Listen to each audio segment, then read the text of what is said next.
Okay, we are going to go ahead and get started. On behalf of Busboys and Poets, thank you all for joining us so much for this discussion with Dr. Craig Allen Miller about his latest release, Genius Unbroken. Also, thank you so much for tuning in on the live stream.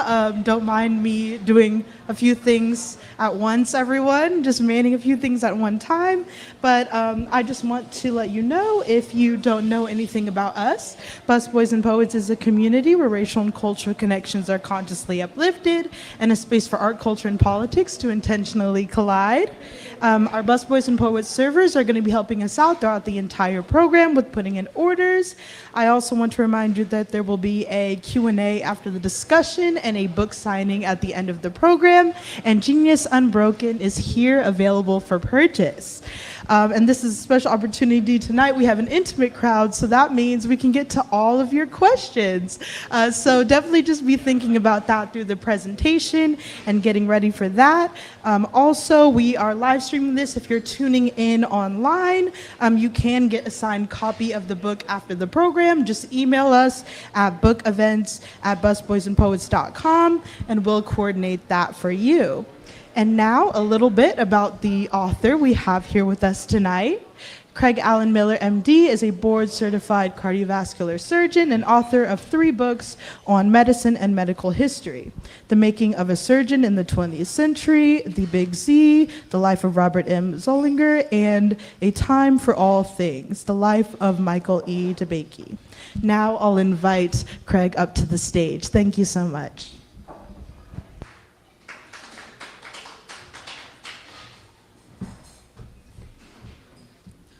Thank you, Madison, for that kind introduction. It is an intimate group here, so feel free to ask questions along the way, which I wouldn't ordinarily say would be a great idea. But by way of background, I've been a physician and interested in history for most of my life. My last book was about Michael DeBakey, who was a pioneering cardiovascular surgeon. And even before I had written that book, the previous book was out, and many people in my line of work had said, "What are you going to do next?" And I said, I don't know, maybe something about DeBakey. And then I had been approached by multiple people who said, you know, someone who really deserves a biography, hasn't gotten one yet, is Charles Drew. And like most people in my line of work, I sort of had a vague notion of who Dr. Drew was. I knew he had something to do with blood, but that was about it. And when I query my colleagues now, my medical students and residents, that's about what they will tell you. They say, didn't he have something to do with blood? And we're going to find out here in a few minutes that he had a great deal to do with blood, its transfusion, and so forth. But I don't want to give away too many details in advance, so we'll get going here. My co-author on this book was Dr. Drew's daughter, Charlene, who lives here in the D.C. area. I'm sorry that she couldn't make it. Her husband's not feeling well. But she was the source of innumerable pieces of information, as you can imagine, about her late father. So who was Charles Drew, since we've established that he had something to do with blood? Let's get a little bit deeper. He was a local here, pioneering African-American surgeon-scientist. I think that that's a good précis description of him in the first half of the previous century. Made seminal contributions to blood preservation and early transfusion research, and maybe just as important, made great contributions into the administration of wide-scale blood collection. Not coincidentally, he was also the chairman of the Department of Surgery at Howard University here in Washington. And his face adorns the logo of the Society of Black Academic Surgeons. We'll show his influence in other ways. A little bit later, he was born in 1904 in Foggy Bottom in a large house owned by his extended family on East Street. Some of the earlier biographic materials about Dr. Drew will say that he had grown up in great poverty in the ghetto. That was not true. His family was middle class. His mother had a college degree, and his father, who did not finish high school, or he'd finished high school but did not attend college, worked as a mechanic for one of the local department stores for most of his life. So He was the eldest of eventually 5 children. Got a good education here at Thaddeus Stevens Elementary and at the Dunbar High School. So I've got a combination of having to get a little bit far away from the mic. Am I loud enough? It could be louder, huh? Okay. I'll tell my wife everybody said that. So he really got a stellar education at those 2 institutions here.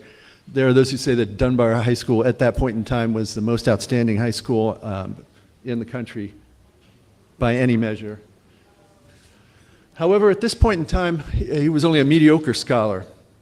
He was an outstanding athlete, however, a four-sport star and the leader of his team in all of those sports. Later in life, Drew said that the death of his sister Elsie in 1920 from influenza, probably complicated by tuberculosis, was one of the things that drove him to consider a career in medicine. There were really 3 things over the years that he mentioned, and this was one of them, as you can see. After finishing Dunbar, he attended Amherst. There was a significant connection between Dunbar and Amherst at that time, and in fact, 3 of his classmates who were a year ahead of him at Dunbar were already at Amherst at that point in time, 2 of whom became lifelong friends and were extremely accomplished in their own right. And we'll talk about them briefly. We'll talk about one of them. They're profiled in the book. William Hastie was one of them who later became a famous jurist. He attended Amherst for 4 years, was also a star in sports there, focusing on track and on football, where he attained actual All-American status. During this period, though, he was still not a great scholar in the early years at Amherst. He was primarily an athlete. He was injured on the football field, and as a result of the treatment that he received there, he said in a later date that was also one of the things that inspired him to go into medicine. He had a very inspirational biology teacher. It was this fellow, Otto Glaser. And you can see when he encountered Glaser as a German with great charisma, apparently, at least to Drew, you can see a big change in his academics. Well, there's a couple of things that are interesting to see from this. This is a copy of his transcript from Amherst. At the top, you'll see in the middle section where it says entrance credits, you see this would be the equivalent of what we would call AP credits now for 1922. These are the credits that he received for having attended Dunbar, and you can see he had significant AP credit in a sense. But now let's look at the left-hand column, which is the first 2 years, and you see that he's not doing an outstanding job in the classroom. I would say one thing, though. This is in the era before grade inflation, so a C grade at Amherst at that time was really the average grade. However, if you look at the right-hand column, this is after he has been exposed to his biology teacher, Glaser, who really lit a fire under him, and you see the grades start to go up, B, and in fact, his final biology grade in the bottom right, in Biology 8, the most advanced class, was a straight A there. He finished at Amherst, and by that time had become convinced that he wanted to become a physician. The only problem was that he didn't have the money to go to medical school, or he thought that was the only problem at the time. It would turn out that there would be others, of course.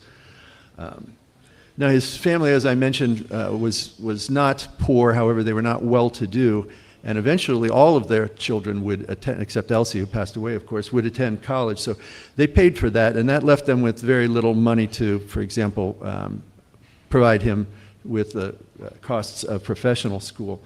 So he took a different tack, did Dr. Drew, who was still Mr. Drew, and he took a job at Morgan College in Baltimore, what's now known as Morgan State. And he spent 2 years there as a coach. You see here his basketball team, and also taught biology and chemistry, those classes that he did well in his junior and senior years at Amherst. He was the athletic director in addition to coach of these squads, and it's interesting to note that both the basketball and football teams at Morgan, when he arrived, were perennial doormats. But by the time he left, they had both won the national championship, the mythical one that was awarded by the black newspapers at the time. So he turned them around completely. And during those 2 years, he saved money enough to begin applying in medical school. He kind of cut his own tether by resigning from the Morgan job before he'd even been accepted to a medical school. And now we get into some of the enduring mystery of Drew's life. This isn't a mystery, though. This is a farce, really. He had planned to go to Howard for medical school. There were, at that time, and this is detailed in the book, but there were really only two medical schools that were choices for him, Howard and Meharry in Nashville. Those were the African-American medical schools. The other American medical schools off and on would take one or two black students, but as a unwritten rule, no more than that.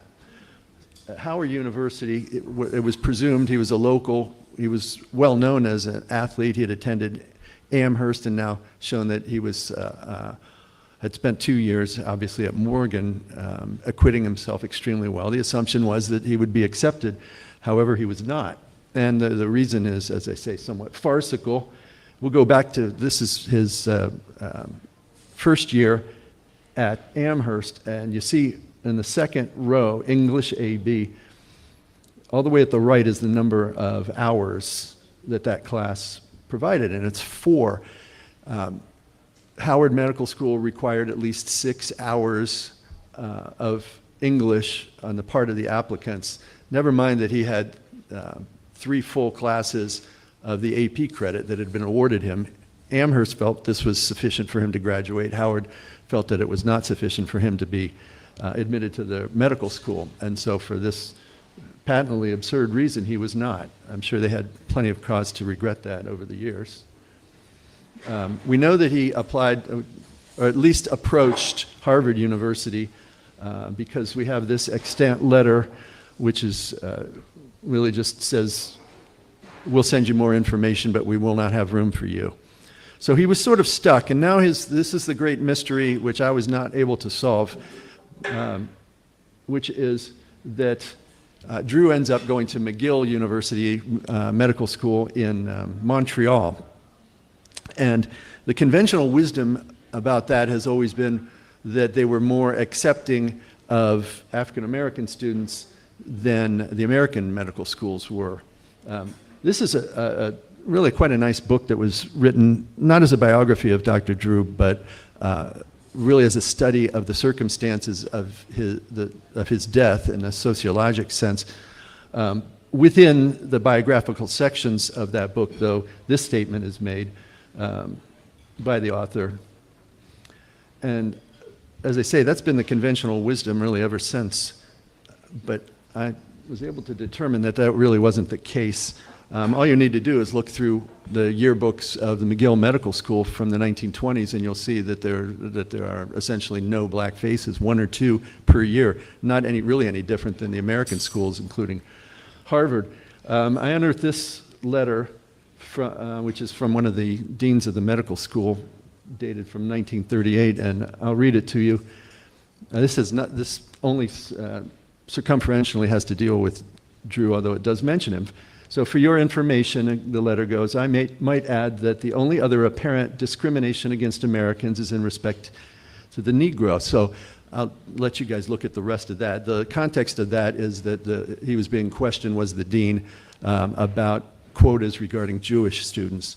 And he goes on to say that they only make an occasional exception, one exception being Charles Drew, who by the time this letter was written was already well on his way to a successful career. So this certainly does throw some question into what were the circumstances that he was accepted. If that weren't enough, this is another letter that I found. This is actually from McGill, and it was sent to Columbia, and we'll see why in a minute here. But you'll see something of the nature of the thinking in Montreal at that time. So talking about Drew here, After completing his appointment with us, he went to Washington, where I understand he obtained an appointment in the Department of Pathology at Howard University. I'm given to understand that that university is for colored students, and in this connection, I would mention confidentially that Drew has some colored blood in him, but in some parts of this continent, I would opine he could pass for white. Despite the above, he was entirely persona grata with us, and we had absolutely no regrets, though the matter was very fully discussed at the time of his appointment, which was based on his outstanding undergraduate achievements, both academic and in the field of sport. So I think that we can put to rest the idea that the acceptance of black medical students at McGill was more liberal than in the United States. It clearly was not. By hook or crook, he did end up there in the fall of 1928 and really began to take off academically. The spark that had been lit in the junior and senior years at Amherst now blazed into a fire. This is where he lived for 3 of the years there. It's still extant too, that building. He would have been up in this apartment there, which you can see in Montreal, on Desrochers Street. It was a 5-year course as opposed to the general 4-year American medical courses there, but very comprehensive. An interesting aspect of the Canadian system was that graduate students were permitted to compete in intercollegiate sports, unlike in America. And so Drew became a champion of sports in Canada as well, setting records. You see right here, Drew's outstanding. And actually initially started playing rugby too there, which is he did not stick with. I think he thought it was too dangerous at that point in time. But here he is on the varsity team very briefly for McGill. And he really focused on track, though, and set a number of records which lasted for many years.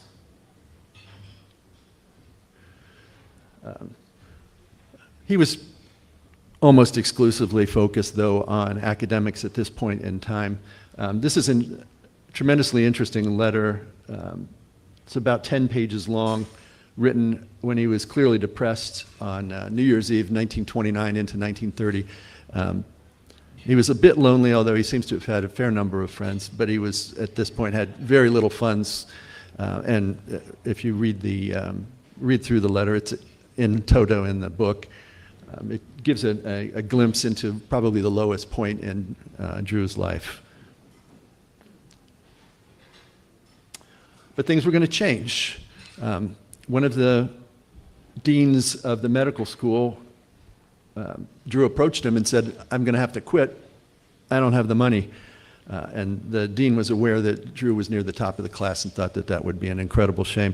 He pointed him in the direction of the Rosenwald Fellowships, which were the brainchild of Julius Rosenwald, who was a philanthropist in the early 20th century, mid-20th century, and eventually gave away his entire fortune in causes like founding schools for African American children throughout the South, and then fellowships for education, science, and art for adults.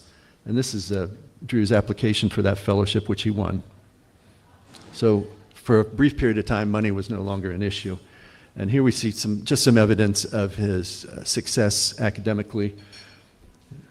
One of the members of the McGill Undergraduate Journal and editor for that, and the Medical Society. And here's one of his report cards from towards the senior year, and you can see A's, the 2, and I believe it's a 5 that are up there, indicate his ranking in the class of more than 100. So when it says A2, that means A as in exceptional, and number 2 means he was ranked number 2 in the class. There's another prize you can see there too, that he also won, that was a cash prize. That was a competitive exam. And he eventually got the Alpha Omega Alpha, which is the highest honorary society for medical students. And finally, sorry, this doesn't project very well, but he graduated second in his class. Interestingly, the number 1 medical school graduate in that class was a woman, Ruth Dow. Women were also not well represented in McGill's medical class. So having completed medical school, he's now started what we call postgraduate medical training residency. He spent a year as a surgery intern at the Montreal General Hospital, and then spent another year in a sort of non-traditional pathway as a resident in internal medicine, which he later thought was gave him a special understanding of medical issues for a surgeon. In December of 1934, when he was thinking about going into full-time surgery training, he began to look around at full surgery residencies back in the U.S. I don't know, haven't been able to locate any of the information in his existing papers as to whether he applied to any other institutions other than Mayo and Harvard. He was rejected by Mayo, which must have been devastating because by this time he had clearly demonstrated that he was exceptional. And he reached out to one of his friends from Amherst and from Dunbar, who he had known for most of his life, Montague Cobb. And this time Montague Cobb was on the faculty, as he was a physician too, and was on the faculty at Howard. And Drew reached out to him asking whether he thought it might be a reasonable thing. Cobb said, this is a later interview, Cobb said that he, Drew, was highly esteemed in Montreal and had good opportunities for a Canadian medical career, but as he had learned at Amherst, something of the subtler limitations on the Negro in the United States, so he came to sense the invisible lines under the British system. And I think that Cobb didn't understand actually what was going on, and I've got evidence here from Alfred Bazin, who was one of his, Drew's surgery professors at McGill, who in a letter later also to Columbia, dated 1939, says, "We would have wished him to stay with us longer, but felt it would be unfair to him as he is quadroon, and there would have been no future for him in practice in Montreal." So Robert Jason was one of Drew's professors at Harvard and then a colleague, and who wrote this observation, which I think nails it. It was in this way that Charlie learned he had had occasion only to suspect before. The competition for a place at the top in his chosen field, merit alone was not enough. In this land of equal opportunity, he found that opportunity for him was not equal. As I mentioned in the book, this I think came as a terrible revelation to Drew because he had been used to succeeding by working hard and by the nature of his own capabilities, and he found that he was now in a situation where that wasn't enough. It must have been a very painful realization. But there was a brightness around the corner. This is Numa Adams, who was the dean of the Howard Medical School, and he had actually had his eye on Drew for a long time, probably understanding better than Drew did that the limitations that he would be faced with when it came time to move into a career. So Drew followed up on that letter to Cobb and was contacted by Adams and came here back home to Washington to train in surgery at Howard University. As part of that training, after 2 years of clinics on the wards, Drew was given a Rockefeller Foundation scholarship to go and train at Columbia in the Presbyterian Hospital there in New York City. Under Alan Whipple, who was one of the giants of American surgery and is still well known for an operation that's named after him. And Whipple put him in the lab of John Scudder, where they were studying shock. Both Whipple, by the way, both Whipple and Scudder fell in love with Drew. They just thought he was outstanding, and said so on many occasions. So Drew, for the first year and a half, was almost exclusively in the lab. And the problem that he was set to work on was shock and transfusion. Shock is sort of a difficult concept even for physicians to talk about sometimes. It has so many different meanings in the lay. And then it also has, there are multiple different kinds of shock that we treat. But basically shock is an imbalance in the tissues between oxygen need and oxygen delivery, and it can happen for a number of different reasons. Maybe the conceptually easiest one is that is blood loss, which turns out to be more complicated than not just enough blood, but from a conceptual perspective, that's an easy way to look at it. There's not enough blood, then the tissues do not get enough oxygen because the blood is what carries the oxygen. And that's what they were studying in Scudder's lab, and Drew immediately ascended to the top of Scudder's lab through his work there. At this point, they were studying transfusion, the replacement of blood. You've lost some blood, you need to get some more blood, let's get it from somebody else who has enough blood. That had been something that had been fairly obvious for hundreds of years. The technical aspects of actually doing it were only recently solved in the 1930s. And of course, then you had to deal with things that had not been considered, like blood groups and so forth. But all of that had basically been understood by the time that Drew started working on the problem. The issue that they were dealing with then was, how do we store blood? Because what if we need it immediately and we don't have a donor that we can get? How do we store it?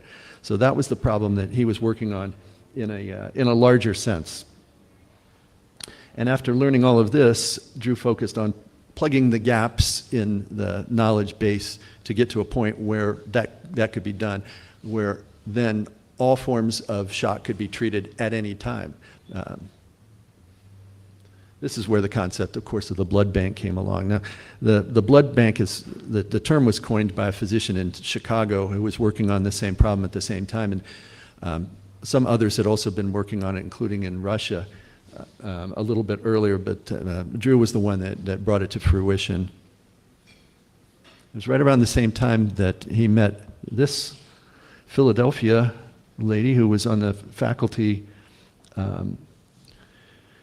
in Atlanta at one of the colleges, and he met her at a friend's house and fell instantly in love. They met in April 1939 and married in September.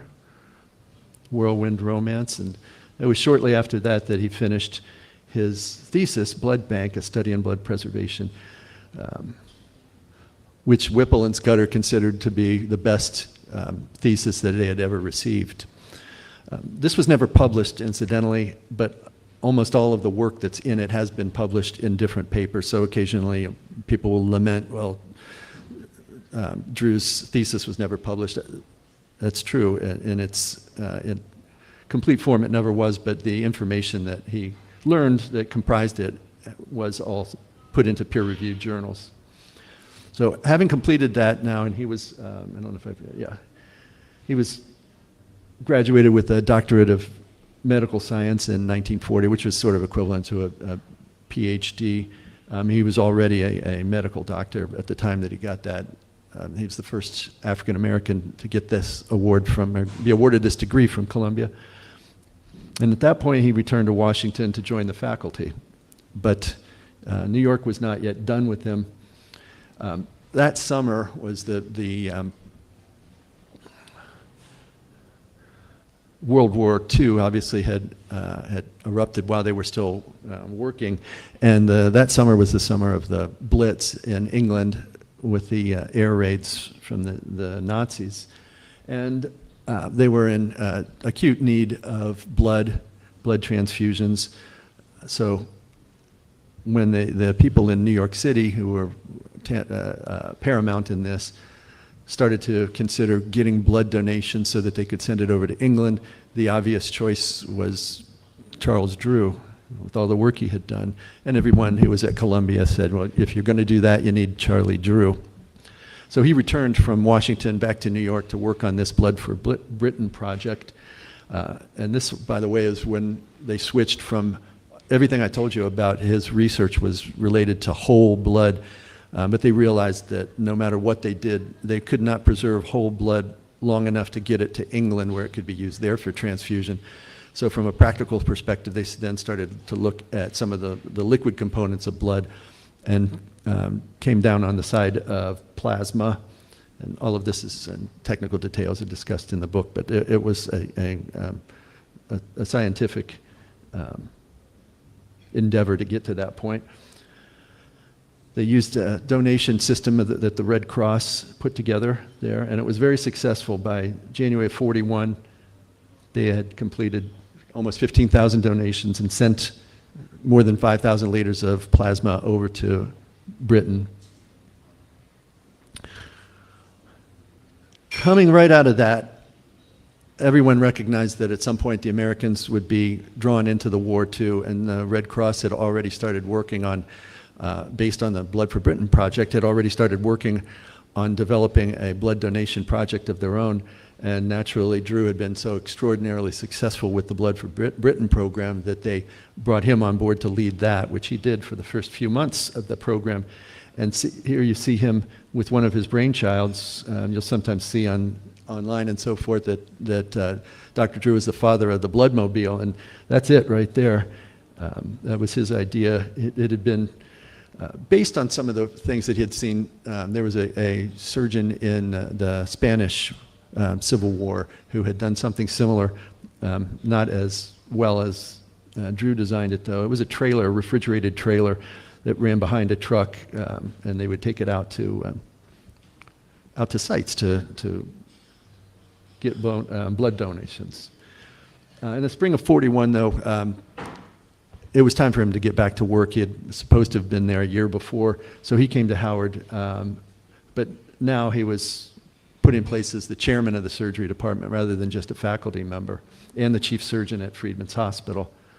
That's the spring of 1941. You will sometimes also see that Drew resigned from his chairmanship of the Red Cross blood donor program because of their policy of segregation of donors. That's actually not true. At the time that he was in charge of it, there was no segregation of donors, hadn't even been discussed. It was after he left that the Red Cross started to do that. We'll talk about that here in just a second. In other words, he came back here not in protest, but because he was supposed to be here. And at Howard, he began focusing on improving clinical care and especially training his students and his residents, which he felt to be the most important aspect of what he would do. His family's growing now. He would eventually have 3 daughters and 1 son. And here's the issue. So what initially happened was that African American donors were rejected for blood donation by the Red Cross. If you went there and wanted to donate, they would say no. There was such an enormous outcry from the African American population at that time that the Red Cross relented, but only at the behest of, this went all the way up to the president. And then at that point they said, okay, you can donate, but we're going to keep the blood separate. So it remained throughout the war, remained segregated, just as the army was, and the military was itself segregated. As an expert in blood and a prominent African American, as you might imagine, the news people went to Drew and asked him his opinion on it. And this is just a selective quote, but it points out that he, in his very careful, scientific, rational way, is not an emotional man, simply said that, look, there's no scientific reason for separating blood except by blood groups. This is moronic. In 1944, he was awarded the Spingarn Medal of the NAACP and for his work with in training surgeons and physicians and medical students at Howard, but mainly for his groundbreaking research in blood. And this photograph is of him in Chicago when he received that award. As part of the speech from that, he made this quote, which is about the segregation of the units, not the segregation of the blood, but the segregation of the soldiers. There's a quote in there that I think is nearly identical. I'm positive he got it from Frederick Douglass. He parsed it in his own way, but it comes with the same description as what Douglass said when he was talking about enfranchisement of the black soldiers and the U.S. colored troops after Civil War. So that was about, in that period, was about as militant as Drew got as far as what would later be called the Civil Rights Movement. He never wavered from that point, but he became more focused on the medical aspects of what it was that he did as an academic physician. He felt that his And when I say that, it's not my opinion, it's what he said. He felt that the most important contribution he could make as a physician was in equalizing the delivery of health, what we would now call the healthcare delivery, among the races. And the best way he could do that was to create the best surgeons he possibly could, the best physicians coming out of Howard that he possibly could. So that was his focus. Now, he did continue to have some clashes, especially with the American Medical Association and the American College of Surgeons, neither of whom admitted black members at that time. It's all contained, as you might expect, in the book, but the conversations and letters that he had that survive back and forth between them are evidence of a master of logic. They really had no logical leg to stand on when he was done with them. And in fact, by the time that Drew died in 1950, both those organizations had at least the American College of Surgeons had relented. The AMA, it was still a number of years, but it was inevitable by then. Sorry. So in April 1950, Dr. Drew was killed in a tragic automobile accident in North Carolina. He and 3 other physicians from Howard were driving to Alabama to attend a free clinic down there, which was also a symposium. It was actually that same trip that he was making when he met his wife, Lenore, in 1939. He was on that same trip in 1950. Drew had it was a Saturday morning. Drew had operated all day on Friday and then attended several banquets as the key speaker on Friday night and didn't get any sleep at all. They left at midnight, and the accident happened somewhere around 7:30 a.m. in North Carolina, right across the state line from Virginia. 2 of the other 2 occupants were injured. One had a broken arm, the other just bumps and bruises, but Drew's injuries were not survivable, unfortunately. Just to summarize again some of the contributions, if you can possibly put it on one slide, of this very important and very inspiring individual. Now you'll see the name all across the country at various libraries, clinics. Here of course, over in Los Angeles, there's an entire medical school named for him. There's a bridge here in Washington, and there's even a U.S. naval vessel, all bearing the name.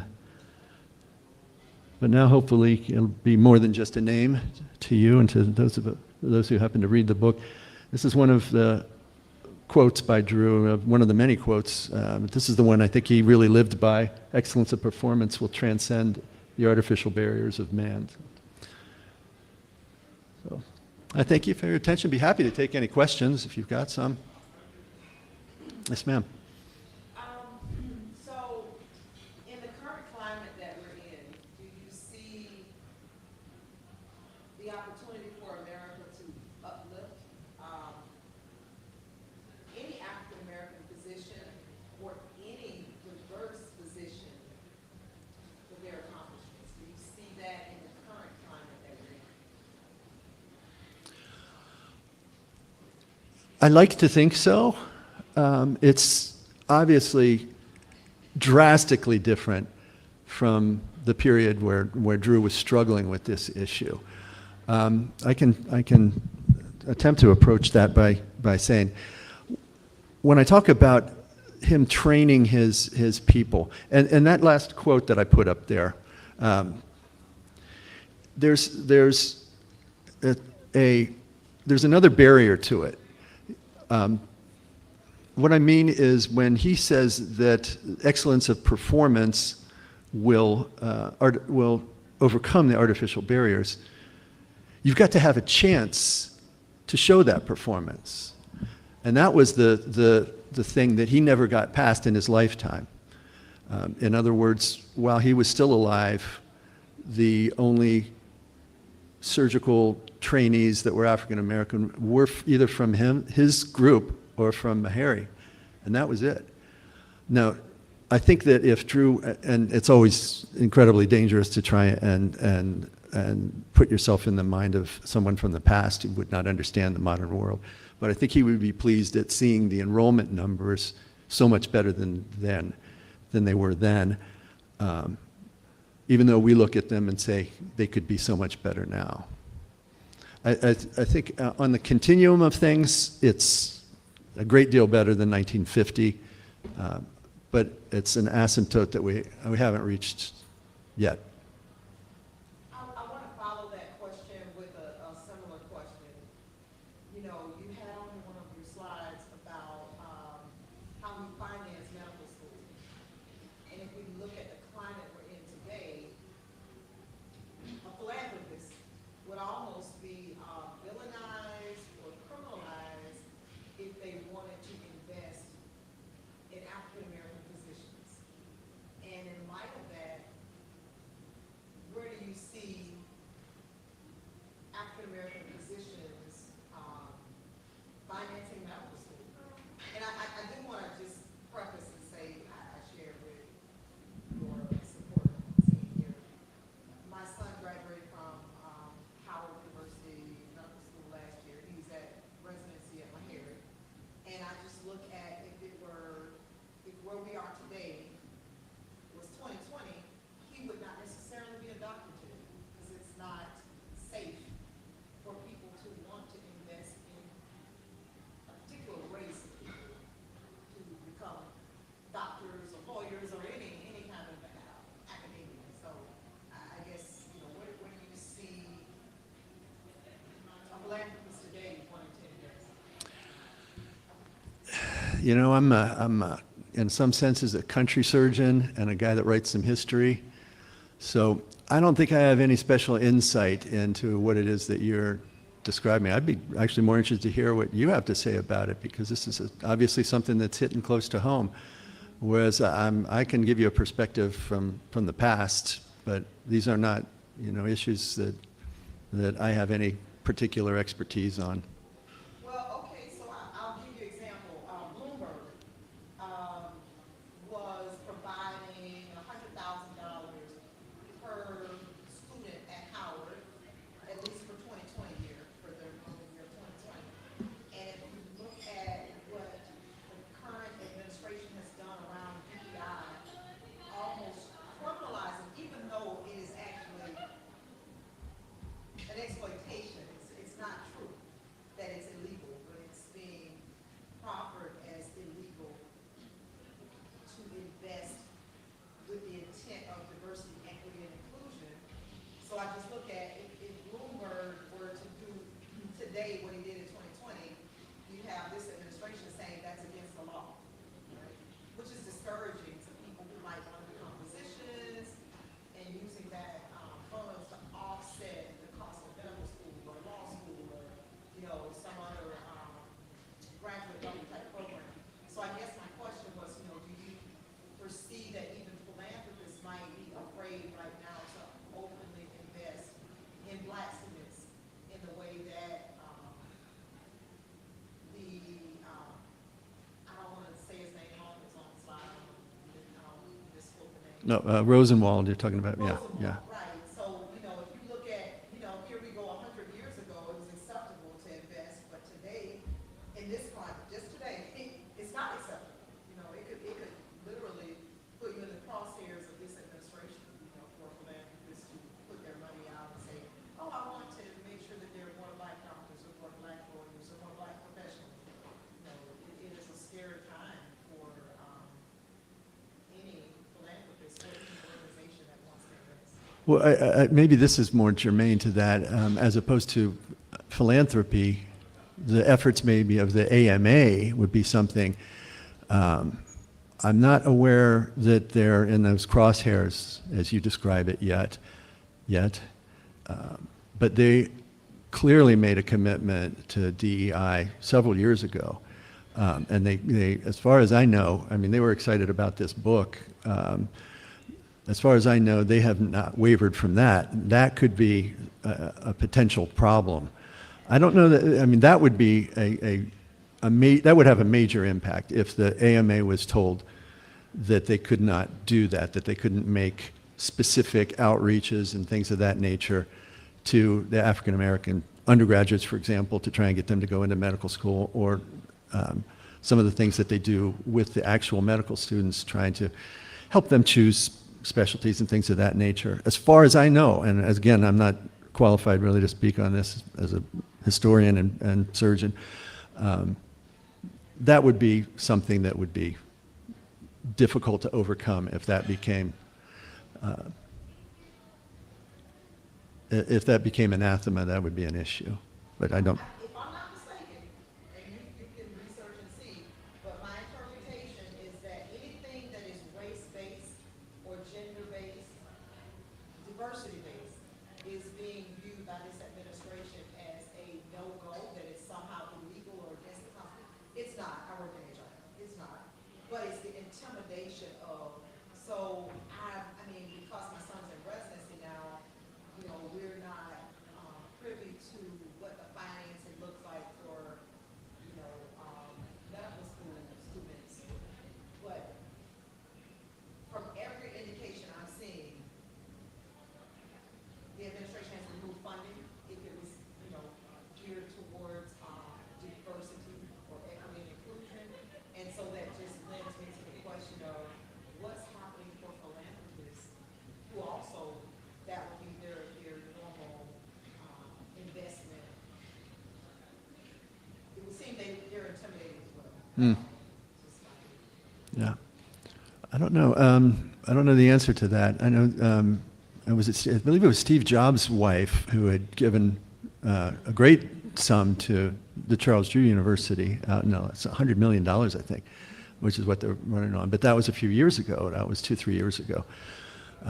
So I really can't answer a question about that. The AMA, though, is certainly an interesting one, and potentially troubling how they would respond to that. As far as I know, that hasn't transpired yet. The heart of the question was really, I guess for me, you know, how many Charles Drews may not be created as a result of the climate that we're in today. I think that maybe I should have been more, succinct in my question that, you know, his genius, would that be possible today? Yeah, I mean, he had to overcome a lot, not as much as some others would have had to, which also begs the question, how many Charles Drews, even then, never had an opportunity? We don't know, but we can't do anything about that. We can do something about it now. That's the difference. Hopefully we will. What's the old saying that the knowledge of the past prepares us for the crisis of the present and the challenge of the future? That's JFK, I believe. Also, I wanted to get this signed for you in case you need it to me early, but if anyone else has any other questions. Yeah. Sure. That was a great presentation. Thank you. Him among so many other people, I think, and their level of discipline and competency, I think, really led them to be who they are. And I'm just curious, you mentioned the militancy fight in the 40s. I mean, he had I think he was a part of a very well-established fraternity at Howard University. I'm just curious about his social influences that maybe had him thinking about activism, even though he was really serious about what he was trying to do professionally. But how much did that kind of influence him along the way to actually become more aware of using his platform to be an activist? Yeah, I know that, for example, Montague Cobb, who's a good friend, lifelong friend, said after he had passed that there were those amongst his colleagues and friends who thought that Drew could have said and done more from that perspective. They were somewhat disappointed in him. I don't think that speaks to him in any other way except that he was it's not that he wasn't a boat rocker, because he could rock the boat when he wanted to, felt the need to. But he was a very careful and very thoughtful individual, as opposed to someone who would display their emotions, for example. I think that was something he would never do. They said you could tell that he was angry because when his face got red. That's what they called him, in fact, Old Red, Big Red, because he was a big guy. They called him Big Red. But other than that, you wouldn't know about it, and it only happened once or twice a year, and you just hoped you weren't anywhere around when it did happen. So I think that that's really what defines him. We know when he was pushed to a point where he'd say, look, this is just not just. In some ways, he led a charmed life. He had advantages that most of his peer group did not have. But that didn't mean that he didn't understand that there was great injustice at the time, and that when he felt that it was driven, like really World War II, the blood segregation, the segregation of the troops, this to him was just throw your hands up. I don't know what to do with people who think this way, is what he would have did say. But I don't think he was the firebrand type. He could not have been a powerful orator and so forth as a leader from that perspective. He did his job from what he said he could do, which is I can make a whole generation of African American surgeons and doctors who can then take care of our people, give them the best health care that they can get. And he focused on the thing that he could do. I'm digressing a little bit from your question, but for many years, the only diplomates of the American Board of Surgery who were African American had been former Drew trainees. That was it. It tells two tales. One is the tale of how few opportunities there were, and then it also tells the tale of how exceptionally well trained they were. By the way, Drew got an outstanding score on his American Board of Surgery exam, and so outstanding, in fact, that he was immediately made by the American Board of Surgery, this is 1940, an examiner himself. That almost never happens. He passed the test. Not only did he pass, he did so well. Now we're going to have you examine other people. And it was one of the reasons why he was just electrically angry about not being in the American College of Surgeons. I'm an examiner for the American Board of Surgery, and you won't let me in the American College of Surgeons? Anyway, I think he'd be very pleased to see that the executive director of the American College of Surgeons is Patricia Turner, an African American woman, a good friend of mine. I think he'd be thrilled to see that transpired. He would have said it should have happened a longer damn time ago. What inspired you to write the book? People had, as I mentioned at the start, had mentioned to me, who deserves a biography, doesn't have one, it's Charles Drew. And I said, yeah, I'll look into it. And when I looked into it, the very first thing I thought was, well, of course there's a biography of Drew. I just have to find, and there wasn't. The only ones that were out there was Spency Love's book, One Blood, which is really about the sociological implications, and I just didn't have the time to get into it, but the sociological implications of the rumors that came about after his death that he had been denied treatment, or the really ironic one, that he had been denied a blood transfusion, and that's why he died. That is absolutely not true. The three physicians that were with him said, no, he couldn't, we saw him. No way he was going to survive. Wouldn't have mattered whether there was any blood or not. But that was patently false. But as Spency Love in her book points out, that's one of those exceptions that proves the rule. That's true, that Drew did not die from lack of care, but a lot of other people did in the South in that times. There are some famous examples. It's a good book, but it's not a biography. The only biographies that existed of this prior were really ones for children, adolescents, things like that, and then a few that not books, but articles. Unfortunately, they've got a lot of errors in them. He grew up poor. No, he didn't grow up poor. That he went to Amherst on an academic scholarship or an athletic scholarship. That's not true. It was an academic scholarship. Things like that. And so, as a biographer, it's both great opportunity, but I really felt the responsibility of doing this right. It was ideal to have his daughter on board through the whole thing, because I'd finish a chapter and send it off to her. How's this look? That's my dad. Or she came back and say, well, that doesn't sound much like him. Can you do this? And I'd say, yeah, how's that? She was just a child when he died, but obviously the stories of him existed throughout her whole life, and her life has in some ways been defined by her father, as naturally it would be. So, long answer, but yeah, there hadn't been one. Why do it? My gosh, why hasn't it been done already? Yeah, I mean, it really, once you start digging around, you go, my gosh. So, Curious then, because, reading is becoming the most difficult thing for most young people to kind of make it a leisure activity. And what about the documentary conversation about his life? yeah, Charlene tells me that over the years she's been approached by different production companies who wanted to tell the story. Those people, because that's occurred with my other books too. The problem with those, with the Hollywood people, I guess that you'd put it, is they have a difficult time coming up with a story like this, writing it out de novo. They have to have. They're very good at taking a model and working with it, and they may do that with this. I wouldn't be shocked. But over the years, she's been approached multiple times, but nothing ever came of it.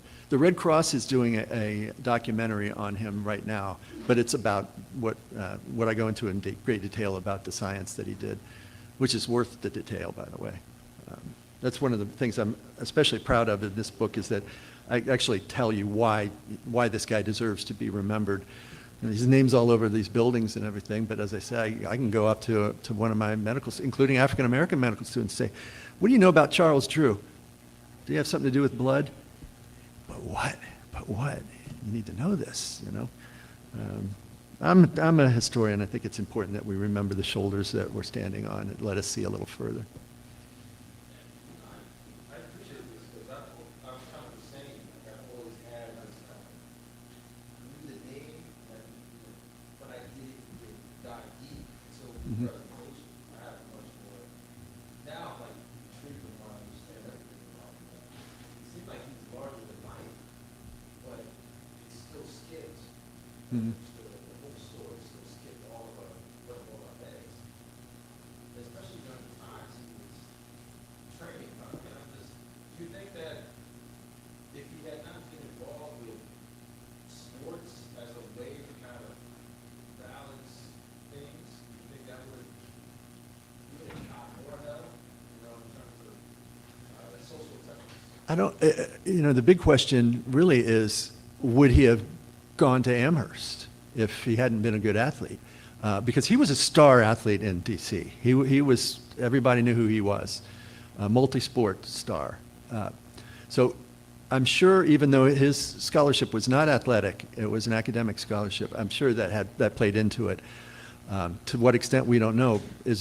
Would he have ever had a chance, if he had been a mediocre athlete or a poor one, to have gone to Amherst? Not probably with his grades, no, because they weren't terribly good even in high school. It was later on that he blossomed, and to all our great benefit. One of the things, there's so much I didn't have any chance to touch on. It's a very rich life. You just can't do it in a half hour. But one of the things that I didn't take the time to mention is the number of people that survived during World War II that would not have survived if he hadn't done what he did when he did it. I mean, it was right on the cusp of the war. Before Drew, you can't store blood. After Drew, now you can. The people, I showed a picture of someone getting plasma transfusion on the field there. Without that, may well have died, probably would have died. I mean, literally, the numbers are in the thousands for sure. And not to mention after the war. How many people survived that war and afterwards who are indebted to Drew for it? The numbers in astronomical. That's something to remember too.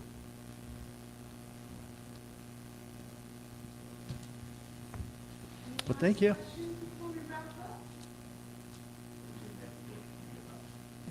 Yeah, any ideas?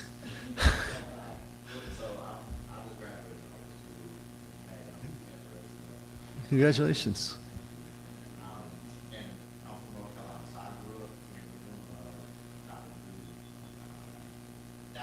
Mm-hmm.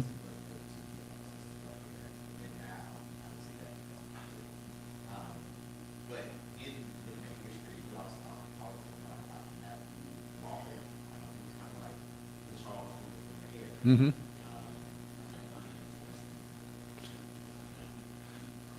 Well, as a resident, you should have all kinds of free time to do that, you know? If you need any tips, just give me a call. Yeah, I don't know. I got to spend some time around my wife or she's going to throw me out of the house, you know? It's strange, when you write a biography, if you choose to do that one, which I would absolutely encourage you to, it's like you're living with that person. You know, you become, you know them better than your family. You know, I've got, I mean, my gosh, I had part of his diary.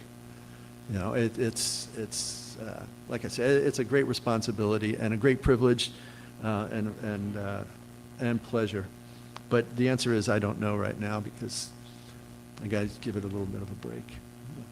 But thank you. Thanks so much, guys, for your attention and your kind questions.